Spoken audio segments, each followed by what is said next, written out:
고맙습니다. 어디로 와서 어디로 가는가? 우리는 다 하나님께로 나서 하나님께로 복귀되어져야 된다 말씀하셨습니다. 그럼 죽으면 가는가? 아니죠. 살아있을 때 그럼 하나님께로 복귀되어진다는 것이 무슨 의미인가? 하나님의 지식이 우리의 삶을 아버지의 집으로 복귀시킨다는 것을 말씀을 통해서 우리는 깨달았습니다. 제자된 삶에 발을 씻기시고 시몬 베드로를 향해 주님은 가셨고, 베드로는 주께서 내 발을 씻기십니까? 되물었습니다. 발을 씻기는, 주님께서 발을 씻기시는 이유가 무엇인지 베드로는 아직도 깨닫지 못하고 있었다는 겁니다.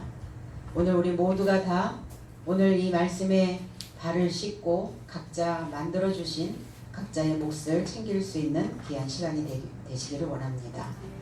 7절로 8절, 예수께서 대답하여 가라사대 나의 하는 것을 내가 이제는 알지 못하나 이후에는 알리라. 베드로와 가로되 내 발을 절대로 씻기지 못하시리이다. 예수께서 대답하시되 내가 너를 씻기지 아니하면 내가 나와 상관이 없느니라. 발을 씻을 수 없다. 발을 내놓을 수 없다. 베드로는 왜 발을 씻기지 못한다라고 그렇게 표현을 하고 있을까? 이미 본인은 구약으로부터 다 씻고 나왔다라고 생각을 하는 것이죠. 내가 행하는 일, 나의 하는 일, 그리고 주님이 행하는 일은 무엇일까? 주님이 이 땅에 오셔서 나의 삶에 오셔서 주님이 하셨던 일은 무엇인가? 마귀를 진멸하고자 하는 것이죠. 마귀를 멸하려, 이게 멸하다라는 의미는 뭐냐면 그 마귀에게 묶여있는 인생들을 풀어주려고, 주님의 목적은 모든 인생들이 마귀에게 묶여있는 그 생각들을 풀어주려고 오신 것입니다. 그럼 언제? 지금은 너의 삶이 알아보지 못하나 이후에, 이렇게 이후, 나중에 언제 알려줄 건데요? 이후에 알려줄게. 나중에 알려줄게. 나중에 언제요? 그러니까 이렇게 기약 없는 이러한 시간들을 주님은 말씀하셨을까요? 이후 언제? 이 이후라고 하는 이 단어는 메타라고 하는 단어예요. 그러니까 이후가 아니라, 나중에가 아니라 네가 나의 삶과 연합되어진다면, 네가 나의 삶과 결합되어진다면, 그렇다면 알게 될 것이다. 그러니까 베드로는 지금 주님과 연합되어져 있는 상태가 아니라는 거예요. 이해가 안 되잖아요. 3년 반 동안의 공생애 동안 주님은 끊임없이 제자들에게 말씀하셨고, 구약의 모든, 그리고 신약의 모든, 이 말씀 66권의 모든 내용들을 다 가르치고 계셨다는 거예요. 그런데 이 제자들도 아직은 성령을 받은 상태가 아니기 때문에 주님과 연결되어져 있지 않고 있다는 겁니다.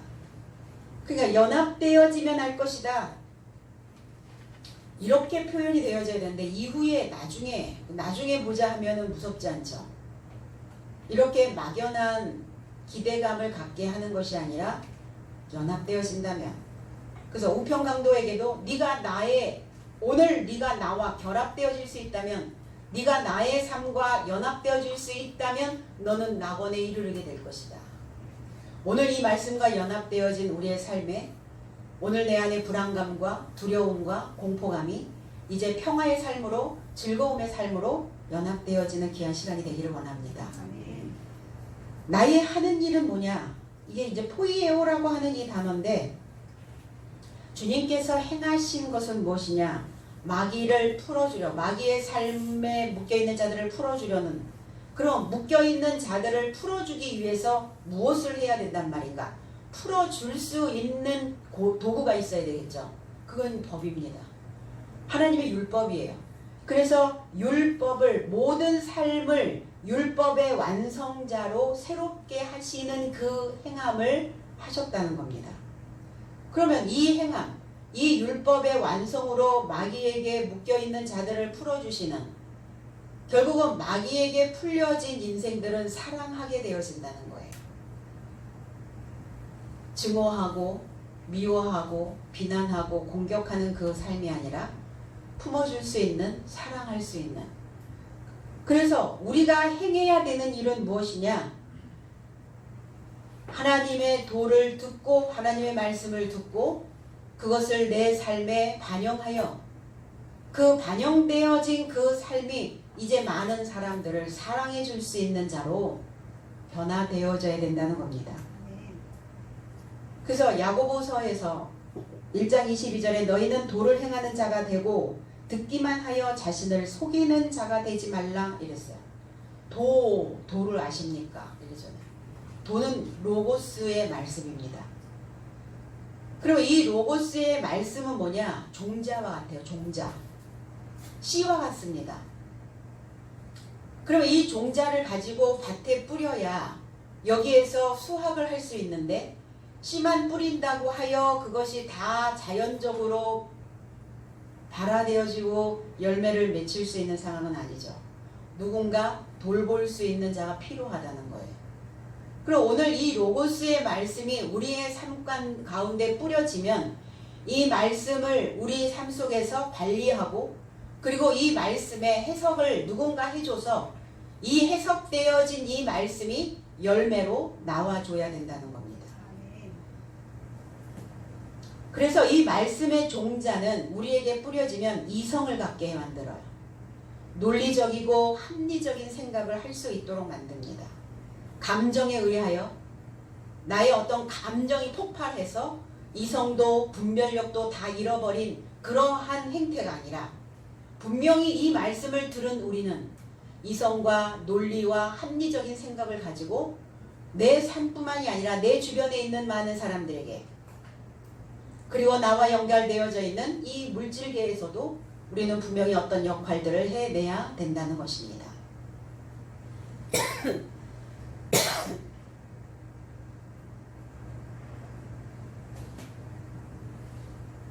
요한복음 1장 14절에 말씀이 육신이 되어 우리 가운데 거하심에 우리가 그 영광을 보니 아버지의 독생자의 영광이요 은혜와 진리가 충만하더라 그랬어요. 말씀이 육신이 되었다고요. 그러니까 우리가 생각할 때는 2000년 전에는 그 말씀이 육신으로 오셨어요. 그러면 지금은 어떤가? 지금 주님을 육적으로 살덩어리로 만날 수 있단 말인가? 불가능하잖아요. 그러면 이건 2000년 전에 전했어야 되는 메시지고 그러면 2000년 후에 2020년에 지금 전하는 이 메시지는 뭐가 좀 달라야 되잖아요. 그럼 육신이 되었다는 게 무슨 의미인지를 열 수 있어야 되는 거예요. 지금은 육신이 뭐냐? 이 사르크스라고 하는 이 단어가 히브리어로 가면은 이 단어가 빠사르라는 단어와 만납니다. 살이에요. 육신입니다. 그래서 이 빠사르라고 하는 이 육신은 신선하다, 그리고 좋은 소식을 전하다, 기쁜 소식을 선포하다라는 의미를 가지고 있어요. 그러면 이 육신은 말씀이 육신이 되었다는 것은 이 육신 자체는 뭐냐? 소식이라는 거예요. 기쁜 소식이라는 거예요. 말씀을 선포하는 거라는 겁니다. 그러면 지금 나가는 이 메시지 자체가 선포되어지는 이 말씀이 육신이라는 거예요. 그래서 이 메시지로 오셨다는 거예요. 지금 우리가 믿는 그리스도 예수는 이 메시지를 믿는 겁니다. 말씀을 믿는 거예요. 깨달아진 이 메시지를 이 말씀이 육신으로 소식으로 이렇게 오셨다는 거예요. 지금 2020년도에는. 그런데 예전에 말씀이 육신이 되어 오셨다는 것을 그대로 그냥 선포해버리면 우리 2000년으로 갈 수도 없는데 이해가 안 되잖아요. 그러니까 감정만 있는 거예요. 그냥 감성적인 것만 있는 거예요. 그냥 어떤 느낌만 갖고 믿고 있는 거예요. 그게 실체가 될 수 있냐는 거예요. 그게 실존이 될 수 있느냐는 겁니다. 허상인데 만져질 수도 없는데 그냥 느낌만 갖고 있는데 이렇게 무엇인가 말씀이 실체가 되어질 수 있도록 본체가 되어질 수 있도록 이성적인 논리적인 합리적인 사고를 만들어낼 수 있도록 우리는 오늘날 이 말씀을 다시 재해석해서 들어야 된다는 것입니다.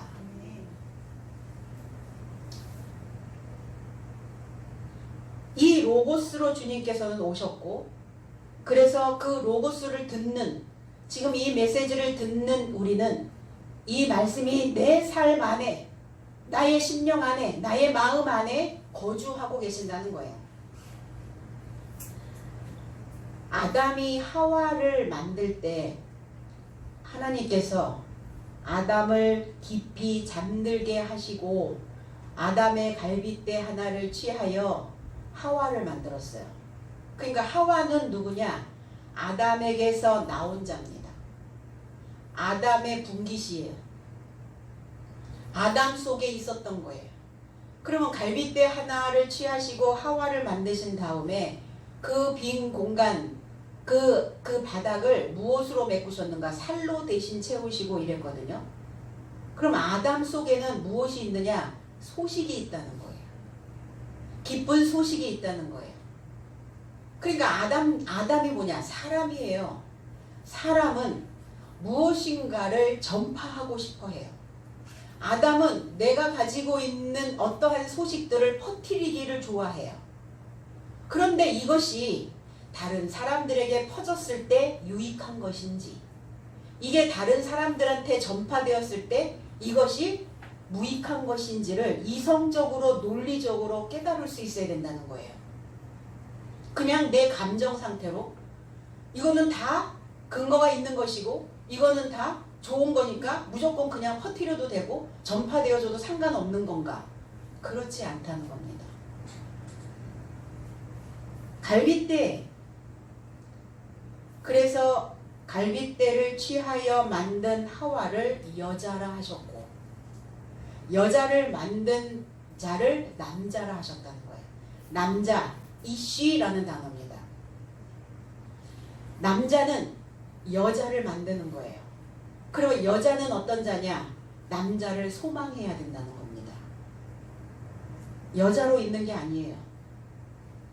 그래서 이쉬라고 하는 이 남자라고 하는 이 단어 속에 불이라는 단어가 들어가 있어요. 불 같아요, 남자들. 불 같은데 불이 누가 더 잘 붙죠? 남자가 더 잘 붙나요? 여자가 잘 붙나요? 여자가 훨씬 더 잘 붙어요. 왜냐하면 여자는 불을 소망하고 있었거든요. 왜? 남자가 불이니까. 그 불을 소망하고 있었기 때문에 불이 던져지면 금방 붙는단 말이에요. 여론몰이를 할 때 남자들을 동원시키는 것보다 여자들을 동원시키는 것이 훨씬 더 확산이 빠릅니다. 여자들은 그렇게 불을 금방 당겨올 수 있기 때문이에요. 그래서 불씨를 다루게 했죠. 불을 다루게 했단 말이에요, 여성들에게.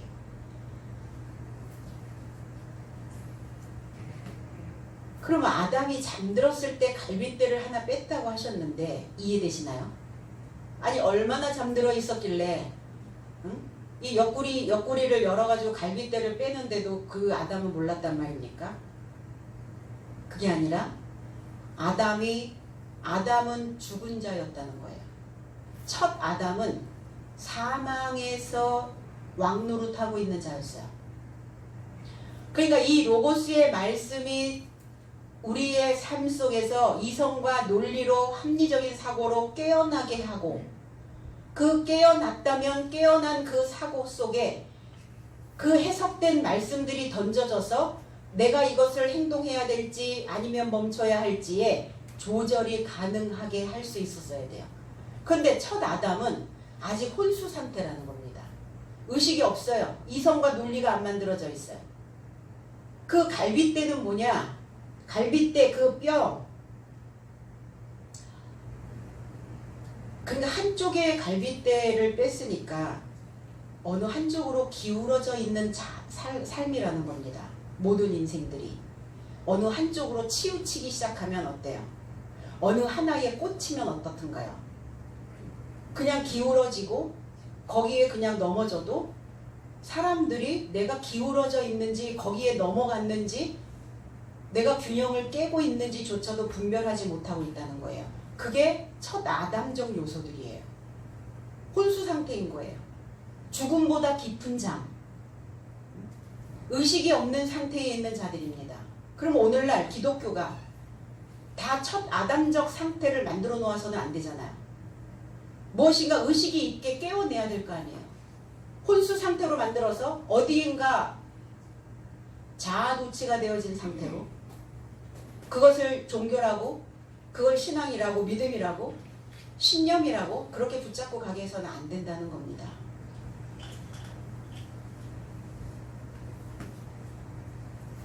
이렇게 한쪽으로 기울어져 있는, 넘어질 수밖에 없는 어떤 역경 속에 있었던 이 첫 아담으로 만들어진 이 여자, 이 하와, 이 삶이 이제 주님과 연합되어졌을 때 하나님의 신부로, 그리스도 예수의 신부로 반드시 변화되는 과정들이 있어져야 된다는 겁니다. 그래서 이 말씀의 원리를 내가 배우고 깨달으면 그 은혜와 진리와 영광이 내 안에 잉태되어진다는 거예요. 그리고 그 말씀이 완성되어지면 그리스도 예수를 우리는 내 삶 속에서 드러나게 된다는 거예요. 그리스도 예수가 내 삶 속에서 출생되어지게 만들 수 있다는 겁니다. 그 예수는 뭡니까? 예수 그리스도, 그리스도 예수, 기름 부음을 받은 구원자. 뭔가 지식이 있어야 해요. 로고스는 말씀의 씨이지만 그 말씀이 열매되어지게 하려면 무엇인가 성경이 새롭게 조명되어지는 그 메시지가 들어와 줘야 돼요. 그래서 그리스도 예수가 이제 내 삶 속에서 나타나면 나의 생각들을 건져낼 수 있다는 겁니다. 많은 사람들이 자기의 사상에 빠져서 허우적거리는 인생들을 건져내 줄 수 있는 역할을 해내는 자들이 누구냐? 그리스도인들이어야 해요. 크리스찬들이어야 된다는 겁니다. 뒤죽박죽 섞여서 분명한 색깔도 내지 못하고 이게 도대체 어떤 건지 무엇인지 알지도 분별할 수도 없는 그러한 자들은 결단코 그 구원자의 경험을 해낼 수가 없다는 거죠.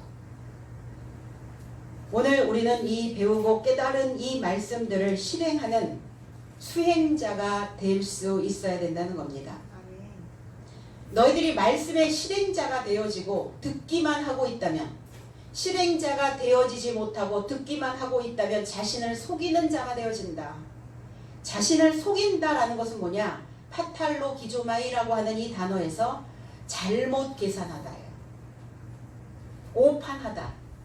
그럼 판단을 잘못하면 잘못 계산하게 되는 거예요.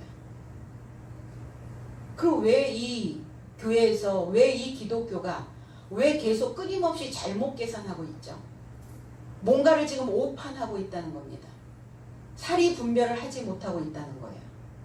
왜 그럴까? 듣기만 했다는 거예요. 듣기는 엄청 많이 들었어. 그런데 뭐는 안 했어요? 내 삶의 수행이 안 이루어졌다는 겁니다. 어떠한 행동이 먼저, 어떠한 언어가 내가 먼저 나가기 전에 내가 이 말씀을 접목하고 이 말씀을 통해서 내가 이성과 논리적으로 합리적인 사고를 할 수 있는지를 분별해내고, 분별되어진 그 삶 속에서 어떻게 하여야 모든 사람들에게, 나뿐만이 아니라 모든 사람들에게 이로움을 줄 수 있는 삶인가를 다시 한번 생각할 수 있었어야 된다는 겁니다. 그러니까 뭔가 이 기독교가 잘못 계산하고 있는 거예요. 잘못 가고 있는 겁니다. 잘못 계산하면 어떻죠? 억울하잖아요. 잘못 계산하면 손해보는 거예요. 오늘 여러분들은 잘 계산하신 거죠? 네. 그래서 뭐라고 얘기해요? 내가 계산해 봤는데 말이야, 이렇게 저렇게 하면 될 것 같아. 계산 잘해. 계산 잘 하셨죠? 네. 인생을 살면서 사실은 잘못 계산하는 일이 얼마나 많습니까? 내가 선택한 그것이 오히려 막다른 길일 수도 있고, 내 두 발에 납덩이처럼 매달려 있는 과거의 어떤 역사를 되풀이하며 정말로 텅 빈 채 잘못 계산한 삶으로 살았던 그 시간도 우리에게 분명히 있었어요. 그런데 지금부터는 잘못 계산하면 안 돼요. 더더욱 이 메시지를 듣는 우리는 잘 계산해야 돼요. 잘 계산해서 내 삶에 더 이상 억울한 일이 생기지 않도록, 손해보는 일이 만들어지지 않도록 해야 된다는 겁니다. 그러면 잘 계산하는 일이 도대체 뭔가? 잘 계산하는 일은 뭐냐면 내 생각을 덮고 있는 것을 뚫어야 해요. 구름이 하늘입니까? 구름을 뚫고 지나가야 거기에 광활한 하늘이 나타나요. 근데 모든 사람들은 다 구름에 머물러 있다는 거예요. 잘못 계산하고 있는 거죠. 그래서 구름을 뚫고 덮고 있는 내 생각들을 뚫고 지나가면 거기에는 좀 더 광활한 넓은 공간이 내 삶을 평탄하게 만들어낸다는 거예요. 두려움과 공포가 불안감으로부터 나를 해방시켜 준다는 겁니다. 하나님의 진리를, 그러면 그 하늘, 광활한 하늘에 올라가면 뭐가 있겠어요? 참 것이 있죠. 진실한 것이 있어요. 거짓된 것이 아니라. 그래서 그 참 것을, 그 진리를 배우는 것이, 가르침을 받아들이는 것이 우리에게는 잘 계산하는 일이라는 겁니다. 그래서 그 거대한 하늘은 참으로 기록되어져 있는 그 광활한 하늘은 내 자신 안에서 비춰진다는 것을 우리는 깨달아야 될 줄로 믿습니다. 그때 내가 계산 참 잘했어. 그래서 이렇게 많은 사람들에게 내가 계산을 잘하고 살고 있다는 것을 입 열어서 가르쳐줘야 되지 않겠습니까? 베드로는 내 발을 결단코 씻지 못합니다. 씻는다는 거는 뭐냐? 결례를 행하는 겁니다. 깨끗하게 만들어내는 거예요. 그리고 왜 주님은 왜 끝에 맨 마지막에 있는 이 신체, 이 발을 씻으려고 하시는 것일까? 발을 씻어야 주님과 연결되어질 수 있기 때문입니다. 왜? 주님은 발에서 태어나신 자거든요. 발이 누굽니까? 야곱이잖아요. 그럼 네가 발을 씻지 않는다면 야곱의 족속이 되지 못한다. 그럼 나와 연결되어질 수 없고 나와 연합되어질 수 없다라는 것을 말씀하는 겁니다. 너의 발을 내가 씻기지 않는다면 너와 내가 상관이 없다, 이렇게 말씀하셔요. 상관이 없다는 것은 뭐냐면 네가 나와 결합되어 몫을 갖지 못한다는 거예요. 이 몫이라는 단어입니다. 상관이라는 단어가 메로스라고 하는 단어인데, 이 메로스라고 하는 단어는 분기시오 몫이라는 단어예요. 그리고 네가 발을 씻어야만 너의 분깃을 가질 수 있다라고 말씀합니다. 그러면 우리가 가져야 되는 몫은 뭘까요? 내게 주신 분깃이 뭘까요? 하늘입니다. 천국의 삶이에요. 그 천국의 삶으로 오신 그리스도 예수를 우리는 그 몫으로 갖는 거예요. 하나님의 지식의 형상을 우리의 몫으로 우리는 갖는 겁니다. 계시록 20장 5절로 6절에 그 나머지 죽은 자들은 그 천년이 완성되기까지 살지 못하더라. 이것이 첫째 부활이라. 이 첫째 부활에 참여하는 자들은 복이 있고 거룩하다.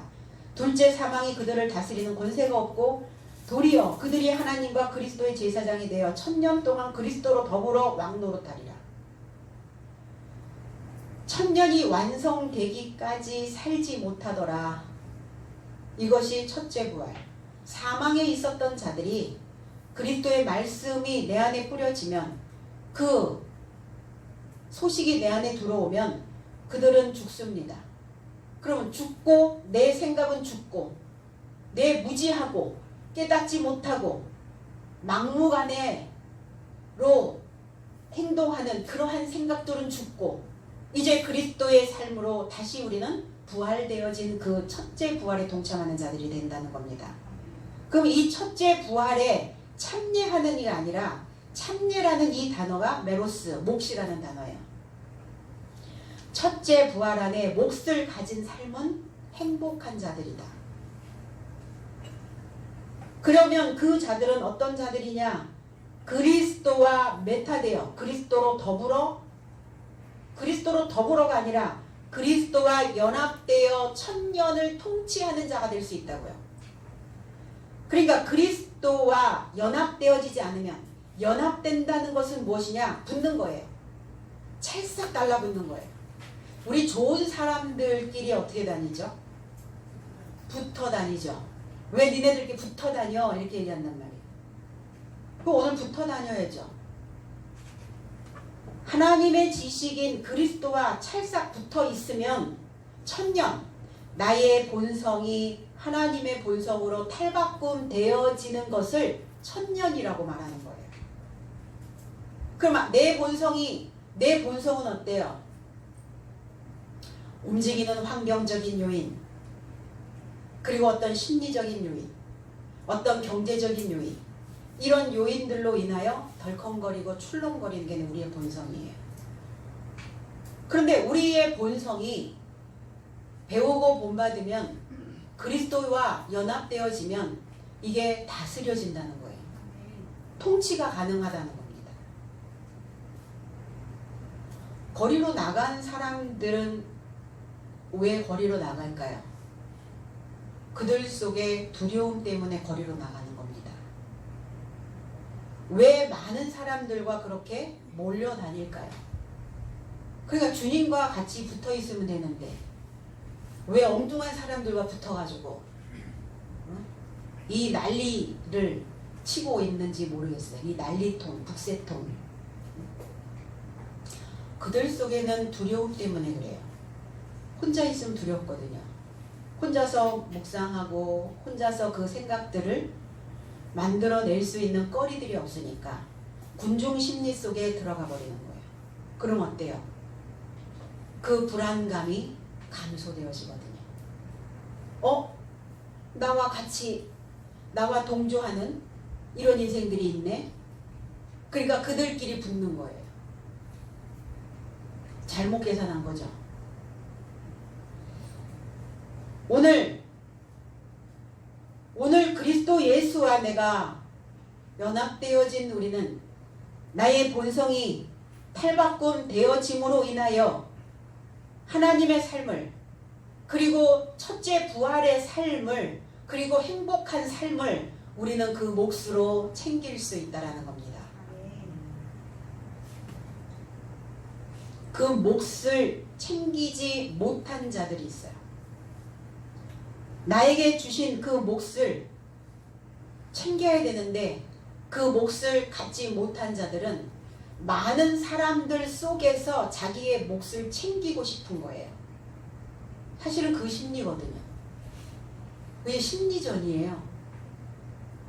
행복이 전쟁이 아니라는 겁니다. 마음의 전쟁이, 심리적인 전쟁들입니다. 그래서 삶을 놓아버리는 두 종류의 인생들이 있죠. 삶을 놓아버리는 거예요. 몫을 챙기지 못하면 하나님의 몫을, 그리스도 예수와 연합되어져서 그 행복한 삶을, 그 분깃을 내가 챙기지 못하면 삶을 놓아버리게 돼요. 삶을 놓아버리는 두 종류는 뭐냐? 하나는 자살이고 죽음으로 가는 거고, 또 하나는 뭐냐면 자기의 마음 관리를 하지 못하는 거예요. 자기의 마음 관리를 하지 못하니까 군중이 시키는 대로 가는 거예요. 군중 속에서, 그러나 그 군중 하나하나들을 다 뜯어 놓으면 어때요? 불안에 견딜 수가 없거든요. 뭉치면, 그래서 살맛이 나기 때문에 살 것 같으니까 뭉치는 거예요. 이게 자기 마음을 방치하고 관리하지 않는 자들의 전형적인 유형입니다. 그래서 우리는, 이 기독교는 그리스도와 연합되어질 수 있도록 이 말씀이 교회들마다 선포되어져야 하는데 어떤 말씀이 선포되어져야 하는가? 그들의 정신을, 그들의 이성을, 그들의 어떤 합리적인 사고를, 논리적 사고를 만들어 줄 수 있는 그 교육에 우리는 몰입해야 된다는 거예요. 다른 거 돌아볼 필요 없어요. 정치는 정치인이 하겠죠. 경제는 경제인들이 또 꾸려가겠죠. 종교는 종교인들이 해야죠. 사고를 만들어내는 일입니다. 교회는 높은 생각을 만들어내는 교육이 있는 곳이 바로 교회라는 겁니다. 누가복음 15장 12절에서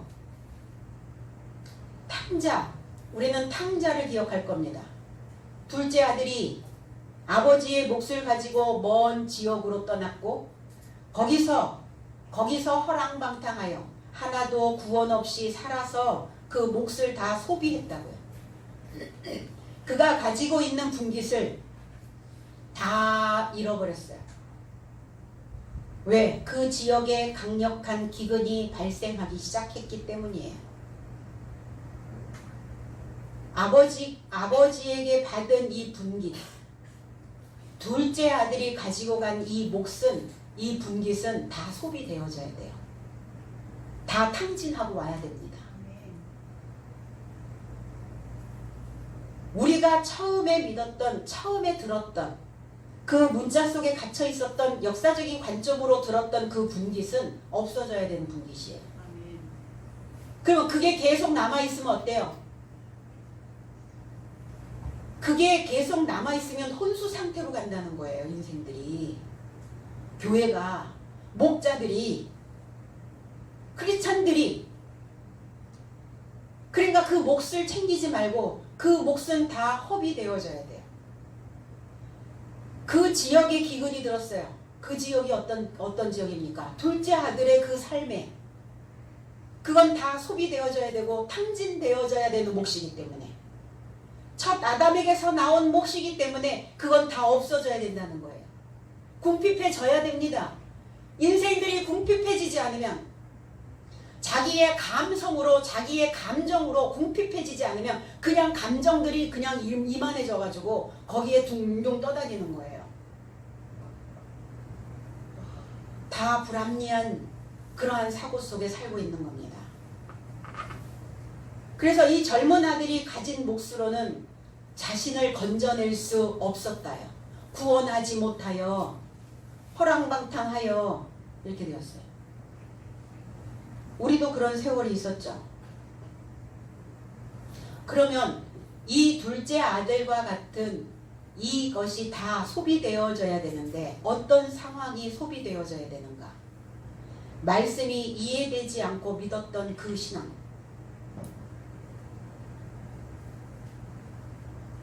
말씀이 이해되어지지 않고 깨달아지지 않고 내 삶 속에 이 말씀이 접목되지 않고 기름 부어진 하나님의 진리의 지식이 내 안에 기름 부어져서 이것이 수행되지 않고 실행되지 않는 그러한 형태의 신앙은 다 소비되어져야 돼요.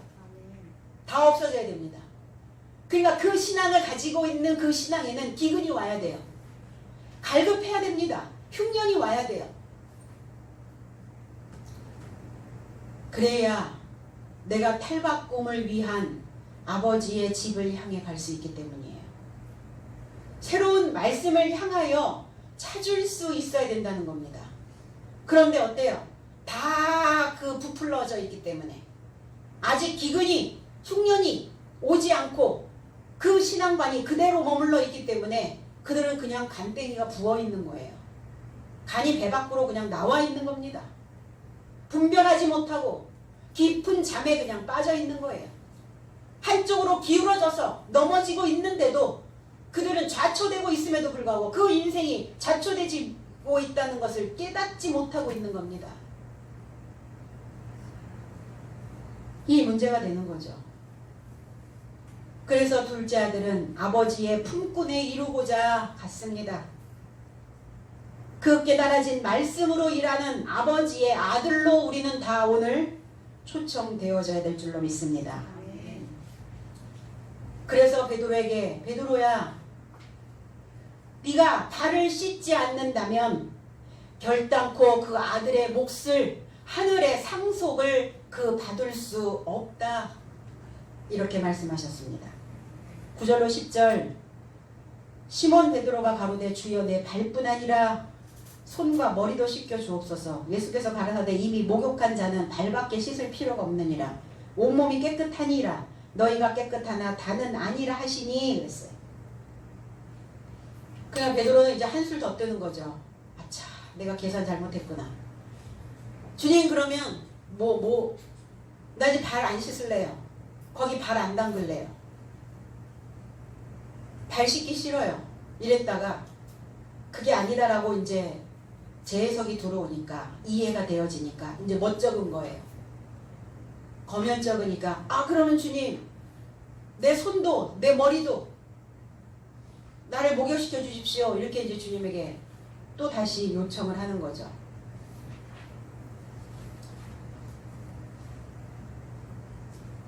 베드로는 뭔가 좀 앞서가기는 해요. 근데 이제 말씀이 앞서가면 좋은데, 분별되어진 생각이 앞서가면 좋은데, 좀 맥락이 만들어지면 좋은데 맥락이 없어요. 그러니까 훅 올라오면 그 머리로 따다닥 계산해서 이게 잘된 계산인지 잘못된 계산인지도 모르는 상태로 내가 계산해 봤더니 이건 이렇게 하는 게 좋아. 이러니까 저지르는 거예요. 초막 셋을 짓고 주님 여기서 강화되어져 가지고 우리 여기서 우리끼리 그냥 합시다. 누가 뭐라 해도 우리들만의 성을 쌓읍시다. 이렇게 얘기했던 베드로였어요. 주님 뭐라고 하셨어요? 이 사탄아 이러잖아요. 이 사탄아, 너는 하나님의 일을 생각지 아니하고 그리고 너는 나를 넘어지게 하는 자로다. 넌 넘어지는 자야. 네가 넘어져 있으니까 다른 사람도 넘어지게 하는 자야. 그러지 않나요? 내가 올곧게 세워져 있으면 옆에 사람도 올곧게 세웁니다. 근데 내가 기울어져 있기 때문에 옆에 사람이 그런다 이러면 그러라고 해요. 그 넘어뜨리는 거예요. 그냥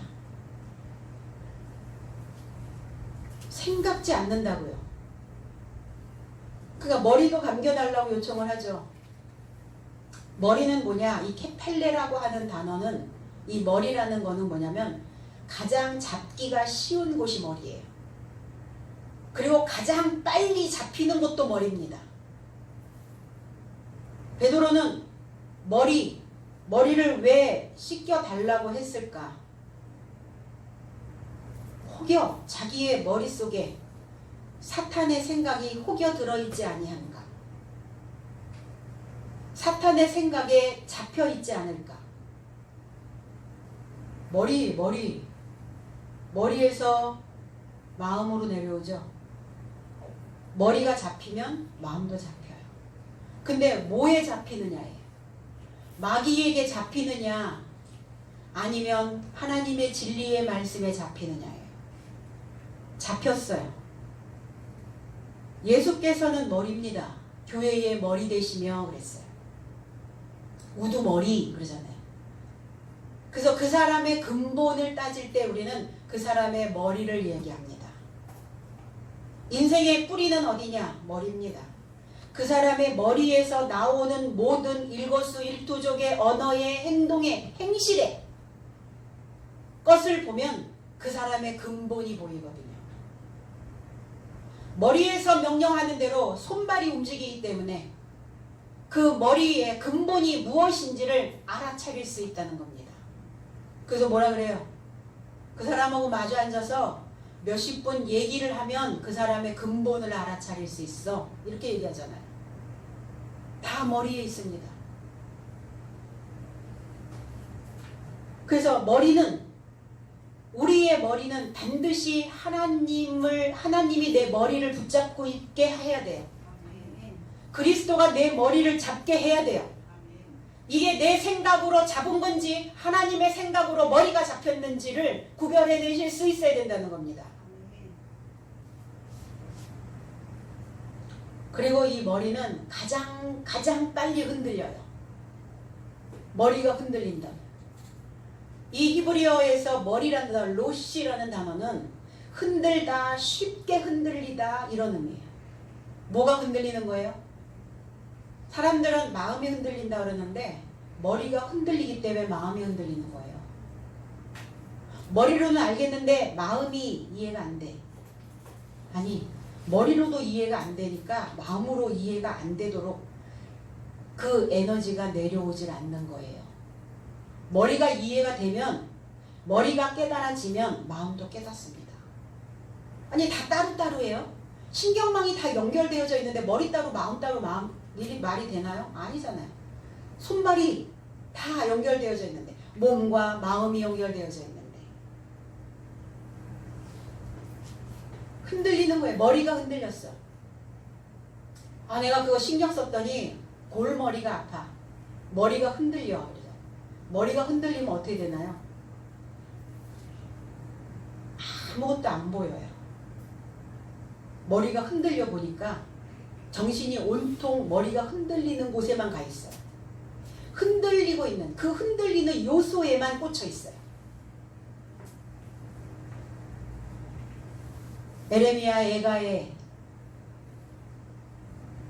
에레미야 선지자는 에가에서 이렇게 말씀합니다. 5장 16절에 우리 머리에서 면류관이 떨어졌사오니 오호라 우리의 범죄함을 인함이니이다.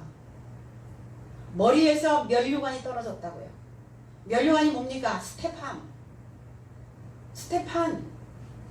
하나님의 지식이, 하나님의 지혜가, 하나님의 명철함이, 하나님의 분별력이, 하나님을 구별하고 세상을 향하여 우리가 어떻게 가야 되는지 논리와 사고가 떨어져 버렸어요. 멍청해져 버렸다며. 머리가 멍해져 버렸어요. 텅 비어 버렸어요. 그래서 머리는 밀면 안 돼요. 머리에 삭도를 대지 말라 하셨잖아요. 너의 머리카락까지 세심바 되었다고 말씀하셨잖아요. 너의 머릿속에서 일어나고 있는 모든 생각들을 내가 다 알고 있어. 다 세고 있어. 헤아리고 있어.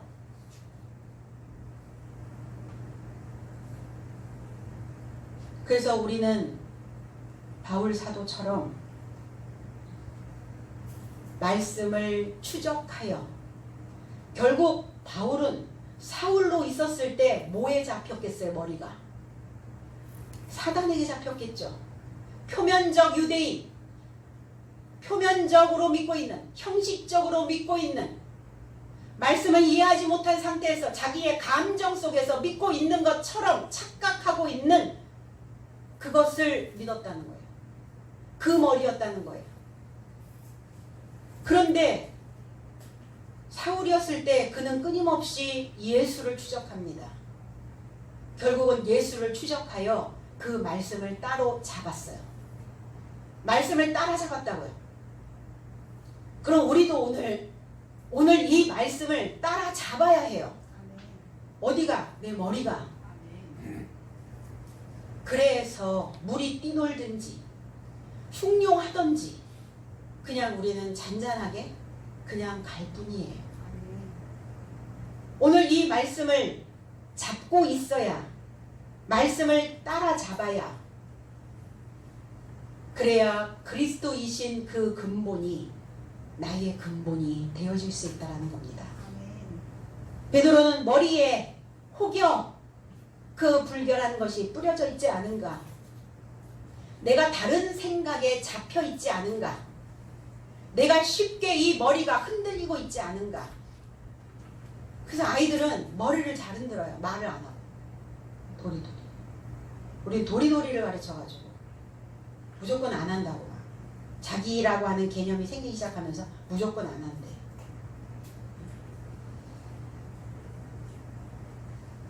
우리의 삶 속에서 뭔가 이렇게 좀 생태학적으로, 생태계의 이 사회가 보여지는 자연계의 사회가 뭔가 공포감이, 두려움이, 불안감이 조성이 될 때 그 불안감을 감소시켜 줄 수 있는 우리 안에 신경 전달 물질이 쏟아져 나와야 돼요. 그러면 그 신경 전달 물질이 우리의 삶을 불안하지 않도록 평화롭게 만들 수 있는 이 세로토닌이라고 하는 이 신경 전달 물질이 나오게 하려면 끄떡여야 된다는 거예요. 여러분, 이 말씀을 듣고 지금 여러분 끄떡이시죠? 이 지금 끄떡거리고 있는 이 상태가 우리의 몸속에서 좋은 호르몬이 생성되게 만드는 방법이라는 겁니다.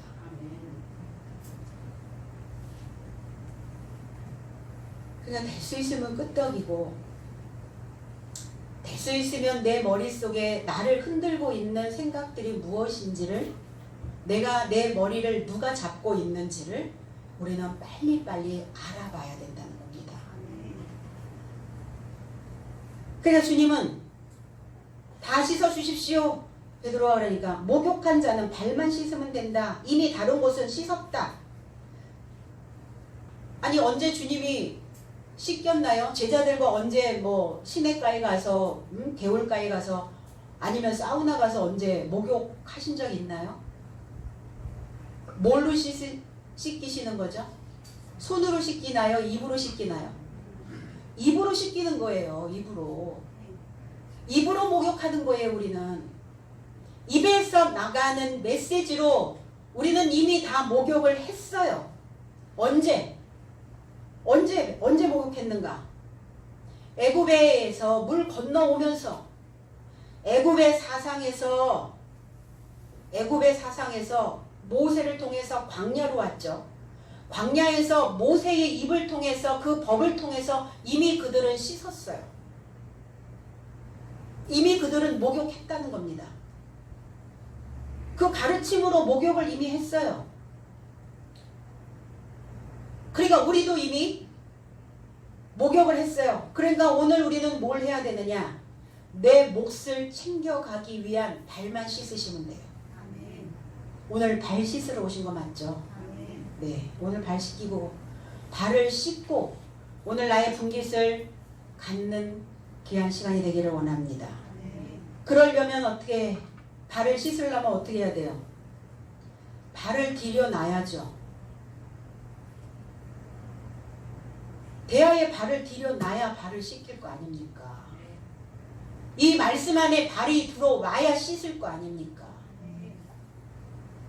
저와 여러분들, 주님이 대야였고 주님이 목욕통이었어요. 그러면 저와 여러분도 대야고 저와 여러분도 목욕통입니다. 뭘로 씻겨요? 이 목욕통에 있는 물로 씻기는 거예요. 대야에 담겨져 있는 물로 씻겨주는 겁니다. 히브리서 10장 21절로 22절에 또 하나님의 집 다스리는 큰 제사장이 계심에 우리가 마음의 뿌림을 받아 양심의 악을 깨닫고 몸을 맑은 물로 목욕했으니 참 마음과 온전한 믿음으로 하나님께 나아가자 그랬어요. 마음의 물뿌림을 받고 깨끗한 물로 목욕했다고요. 선지자의 글, 선지자의 말씀, 이 말씀들이 이미 우리의 마음에 뿌려진 물들입니다. 이 뿌려진 그 물뿌림으로, 그 맥락이 뭐예요? 서로 연결되어져 있는, 서로 연관되어져 있는 어떠한 것들이죠. 서로 연관성이 있는. 그러면 이 선지자의 구약의 이 메시지들이 내 안에 물뿌림을 받았고 이 맥락으로, 이 주어져 있는 어떠한 연관성 있는 이 삶으로 우리는 그리스도 예수의 재해석되어진 이 말씀과 또다시 연결되어져 갑니다. 그러니까 내게 주어져 있는 어떤 상황들을 우리는 도피하지 않고 삶의 어떤 장애물들을 슬기롭게 넘어설 수 있는, 그래서 내 마음에 있는 것들을 계속 씻어내는 거예요. 매일, 그럼 매일 물을 길어야 씻을 수 있잖아요. 여러분 오늘 물 길러 우물에 오셨죠? 여러분 물 기르시고 그 길러진 물로 여러분들의 그 마음을 씻어내시기를 바랍니다. 하물며 그 짐승들도, 그 뱀도, 뱀이 막 이렇게 비탈길을 막 산길을 막 이렇게 가다가 잘못 이렇게 지나가다가 이 바위와 바위가 연결되어져 있는 그 틈새에 끼는 경우가 있대요. 두 개의 돌 사이에 이 뱀이 낀답니다. 그럼 어떻게 할까요? 살아남기 위해서 목욕을 해요. 목욕을 하는 게 뭡니까? 그 낡은 허물들을, 낡은 껍질들을 벗겨버리는 거예요. 우리 목욕할 때 옷 다 벗죠? 뱀도 그렇다는, 뱀도. 그러면 내가 목욕을 한다는 것이 무엇이냐? 우리는 살아왔던 세월만큼 벗겨내야 할 두껍고 거칠고 시커먼 껍질들을 가지고 있을 수도 있다는 겁니다. 그러니까 이것들을 벗겨내는 거예요. 이것들을 완전히 다 벗겨야, 그래야 나는 온전한 믿음으로 하나님께 방문할 수 있다는 겁니다. 그래서 우리는 이미 목욕은 마쳤고,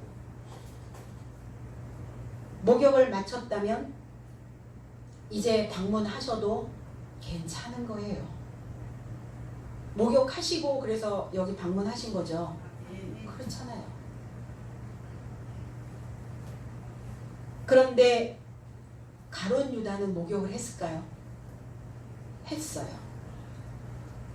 가룟 유다도 이미 목욕은 했지만 이 머리에 붙잡혀있는 이 머리에 붙잡혀있는 생각과 흔들리는 그 머리를 감당하지 못했다는 거예요. 왜? 이미 불이 당겨졌거든요. 그냥 불이 확 당겨지니까 그 목욕통 안에 들어가도 불이 꺼지질 않는 거야. 우리 어떠한 생각 속에 붙잡히고 이 머리가 분별 없이 흔들려 버리면 어때요? 그 불이 꺼지질 않아요. 아무리 물을 뿌려도, 살수차가 아무리 지나가도 꺼지지 않는다는 겁니다. 그만큼 무서운 거예요, 머리가.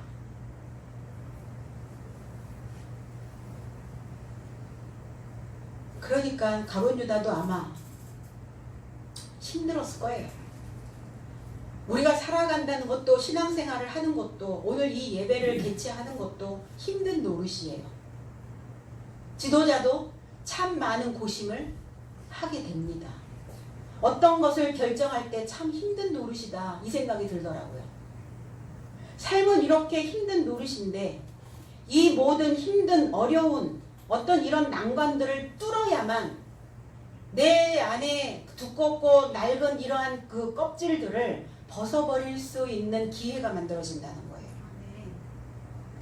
그래서 오늘 이 메시지가, 이 말씀이 우리 안에 스며들 수 있는 어떤 그 계기가 만들어지고, 그러면 그것이 만들어지면 나는 변화할 수 있는 기회를 얻는 겁니다.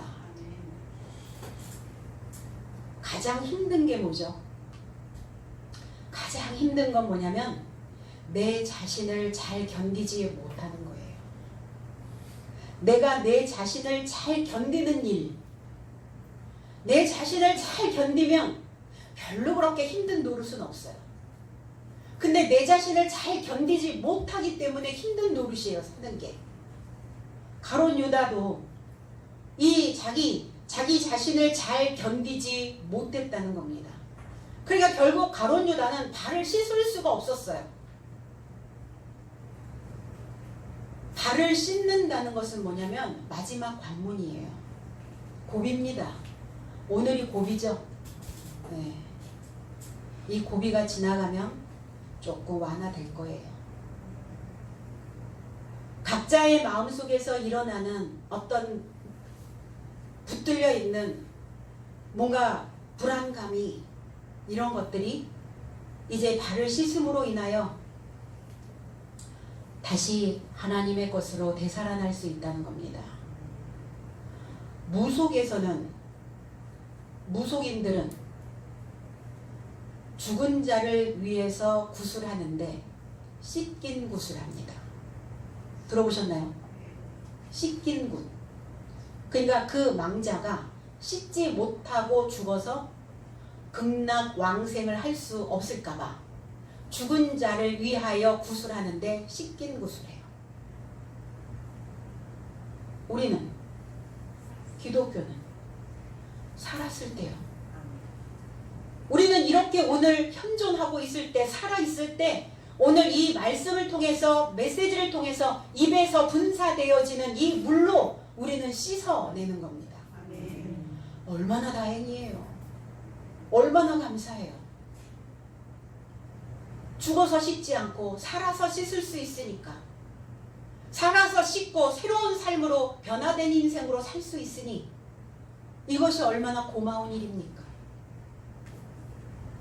오늘 우리는 살기를 소망하여 오늘 이 하나님의 말씀에 발이 빠져야 될 줄로 믿습니다. 오늘 이 설교에 발을 빠뜨리시고 여러분들의 발을 씻는 귀한 시간이 되어야 될 줄로 믿습니다. 이 목욕이라고 하는, 이 씻는다라고 하는 이 목욕이라고 하는 단어가 히브리어로 넘어가면 라하츠라는 단어예요. 목욕하다. 어떨 때 목욕 재개를 하죠? 신을 만날 때 목욕 재개를 하죠. 그리고 신부가 신랑을 만날 때 목욕 재개를 합니다. 왜? 내가 정결해져 있어야 신이 내 삶에 올라올 수 있다라고 생각하는 거예요. 신이 임할 수 있다라고 생각하는 거예요. 사람들은. 정결한 자, 정결케 되어져 있는 자를 신은 좋아한다고 생각하는 겁니다. 레위기 16장 4절에 거룩한 세마포 속옷을 입으며 세마포 속바지를 몸에 입고 세마포 띠를 띠고 세마포 반을 쓸지니 이것들은 거룩한 옷이라. 세마포의 옷, 그래서 그 세마포의 그 거룩한 옷으로, 그 물로 그의 몸을 씻고 입을 것이라 그랬어. 몸을 씻고 입으라고요. 이미 목욕했잖아요. 레위기에서. 세마포라는 것은 뭐냐면, 세마포. 그러면 씻겨지려면 어떻게 해야 되냐면 따로따로 가야 된다고요. 혼자 가야 된다고요. 그렇게 군중 심리로 막 몰아서 가는 게 이게 세마포가 아니에요. 혼자 가는 길입니다. 이 길은 다 따로따로 가는 고독한 길이에요. 다른 사람들이 다 하지 않을 때 우리는 할 수 있는 혼자만의 길이라는 거예요. 이게 혼자 이 세마포를 오늘 입을 수 있는 자는, 주님도 세마포를 입으셨어요. 그분이 가셨던 길은 고독한 길이었어요. 외로운 길이었습니다. 군중 속에 휩쓸려서 가지 않았던 그분도 세마포 옷을 당신 스스로 지어 입으셨다는 겁니다. 오늘 우리도 다 이미 목욕한 우리의 몸에 혼자 스스로 내 생각으로, 내 마음으로 하나님의 말씀의 법을 붙잡고 하나님의 그리스도 안에 그 진리의 지식 안에서 오늘 스스로 다 세마포를 지어 입어야 될 줄로 믿습니다. 아멘.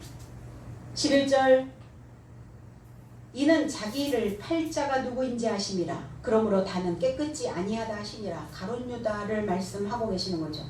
가룟 유다가 주님을 넘겨줄 자라는 것을 이미 아셨어요. 가룟 유다는 마귀니라. 마귀입니다. 배신, 반대로 하는 거예요. 그러니까 마귀적 상태가 내 삶에 올 때 우리는 말씀에 머물러서 나를 씻을 수 있어야 되는 거죠. 그거는 그 머리가 훈련된 자만이 가능한 거예요. 마귀적 상태가 어떤 상태일까요? 불평이 올라오고 불만이 만들어지고 원망이 되고 좌절이 되고 불안하고, 그 마귀는 어때요? 위화감을 조성하죠. 공포감을 만듭니다. 마귀는. 부정적인 언어가 막 던져지기 시작해요. 거짓된 것들이 남발합니다. 증오의 감정이 폭발을 해요. 이게 마귀적이에요. 그 세상이 와도 거기에서 12은 11은 하나님의 말씀에 부유해진 삶으로 연합되어진 자는 존재되어질 수 있다는 겁니다.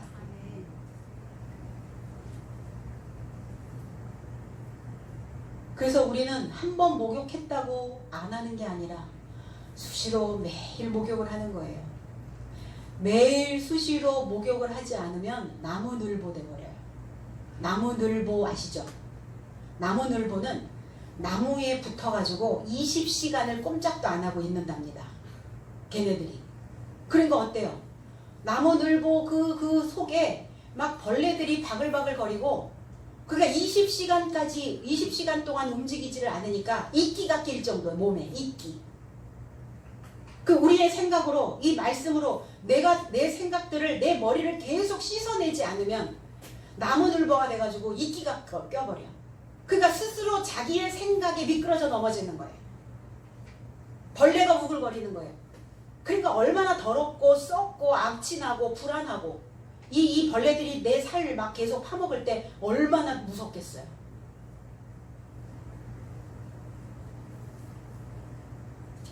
그러니까 어때요? 저성장이 된다는 거예요. 성장이 되지 않는다는 겁니다.